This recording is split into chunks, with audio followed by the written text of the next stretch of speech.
Have you ever wondered when most people actually hit $1 million in net worth?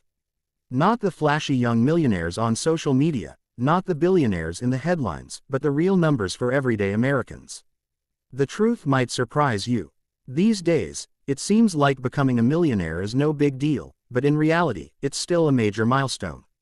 Stick around because by the end of this video, you'll see just how rare hitting 7 figures really is, when most people actually get there, as well as some other eye-opening facts. This video is sponsored by Moomoo. Right now, when you deposit your first $100, you get $20 in Nvidia stock, a 20% bonus. Plus, they're offering up to 8% APY and uninvested cash for a limited time. Check out the referral code in the comments to sign up. Approximately 9% of adults in the United States are millionaires. That means roughly 9 out of every 100 people you see driving in traffic, shopping at the store, or walking down the street have a net worth of $1 million or more. And when we talk about net worth, we're talking about the total value of everything they own. Their home, investments, savings, and other assets minus any debts they owe, like mortgages, car loans, or credit cards. It's the sum of all their resources minus what they owe. Some argue that equity in your home shouldn't count towards net worth. Technically, net worth does include home equity, but this highlights an important point. A lot of millionaires only reach that status because their home has gone up in value. Well, they may have very little in other assets. For example, someone might have bought a home years ago that's now worth $1.2 million and fully paid off, but they have no savings and no investments. In fact, they're so broke they can't even afford to keep the home maintained. In that case, most of their millionaire status is tied up in a single asset, not in liquid or investable wealth. But when we focus strictly on investable assets, the story changes dramatically. An investable asset millionaire has at least $1 million in liquid assets that can easily be converted to cash, like money in bank accounts, stocks, bonds, mutual funds, or retirement accounts. Other assets, real estate, cars, collectibles, or a family business, can be sold, but they're harder to convert quickly, and their value isn't as straightforward, so they usually don't count as investable assets. Even someone with $1 million business or a multi-million-dollar real estate portfolio wouldn't qualify as an investable asset millionaire based solely on those holdings. As you might guess, investable asset millionaires are much rarer than total net worth millionaires. Just 2% of U.S. adults, about 1 in 50, have $1 million or more in assets they can easily access like cash, stocks, or retirement accounts. According to the Federal Reserve, net worth actually peaks for households in the 65 to 74 age range at about $410,000. And that figure already includes the equity in their homes. That means the typical household never even comes close to a net worth of $1 million. Even at $410,000 in net worth, it's only 41% of the way to $1 million. For most Americans, the million mark is way out of reach and they'll never get there. Looking at younger age groups, households under 35 have a median net worth of only about $39,000. By ages 35 to 44, it rises to roughly $135,000. And for those between 45 and 54, it reaches about $247,000. So technically speaking, there is no age that the regular person reaches $1 million. But who is most likely to actually beat those odds? A frequent yet false assumption is that it's CEOs, founders of large companies, and lottery winners who make up the bulk of millionaires. In reality, the most common careers among millionaires are surprisingly down-to-earth engineers, accountants, and even more eye-opening, teachers. Engineers often have well-paying, stable jobs with steady growth, and their numbers-driven mindset helps them make rational financial choices. Accountants not only earn a solid income, but they also get a unique advantage: an inside look at how other people manage their money, which can shape their own habits. And teachers, surprisingly, many of them reach millionaire status, too, even though their profession isn't known for high salaries.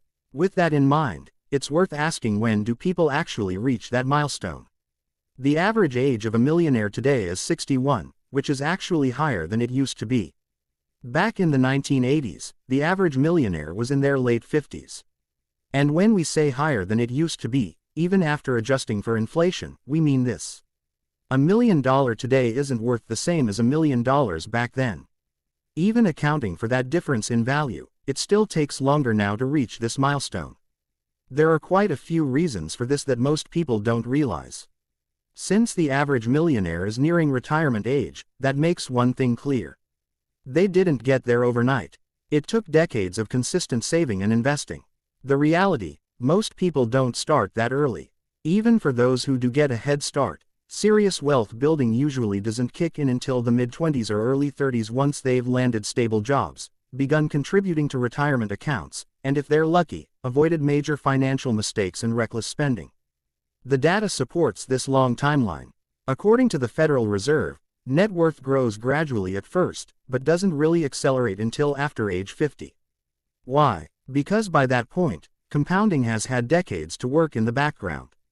The small amounts invested in a 401k or IRA during someone's 20s and 30s have snowballed into much larger balances.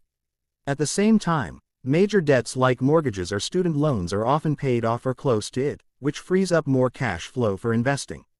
And more importantly, the makeup of net worth changes.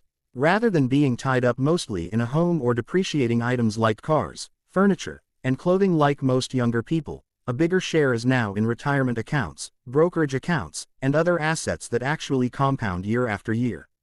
It's this shift that often goes unnoticed. And it's exactly why many people give up right before things start to accelerate. People look at their accounts in the early years of saving and see what looks like nothing more than their own contributions, maybe with a little extra on top. The progress or lack thereof is frustrating for those who don't understand how wealth growth works. In the beginning, it feels like pushing a boulder uphill without getting anywhere. So, they stop contributing and spend the money elsewhere, cash out due to a lack of fast growth or when the market goes down, or scale back their efforts to practically nothing just when the compounding is about to tip in their favor. The irony is that those who stay the course, who keep contributing and trust the process, letting things work in the background, suddenly find their net worth not only reaching $1 million, it begins to feel like the money is compounding at an unstoppable rate. But even with that potential for rapid growth, the reality is that Americans today are saving less than they used to. Back in the 1980s, the typical household saved around 10% of their income each year. Today, that number is closer to 5% or even lower. That means if someone earns $100,000 a year, they're only setting aside about $5,000 for everything. Retirement accounts, medium-term goals like a home or a car, and short-term needs like emergencies, repairs, or vacations. There's no possible way all of those priorities can be properly funded with such a low amount. And no, it's not just because people have very low incomes. Various studies show that even among high earners, about 1/3 of those making $200,000 or more per year are still living paycheck to paycheck. When you combine such low savings rates with rising living costs, student loans, and mortgages, it's no wonder the average age for hitting millionaire status has crept well into the 60s. And it's pretty common for someone to say that $1 million retirement portfolio isn't enough to retire comfortably. But that's not really true. Using a 4% safe withdrawal rate, a $1 million portfolio would generate $40,000 per year with annual adjustments for inflation. That alone isn't a huge amount, but when you add in Social Security, it starts to look very different. The average Social Security benefit is about $2,000 per month or $24,000 per year.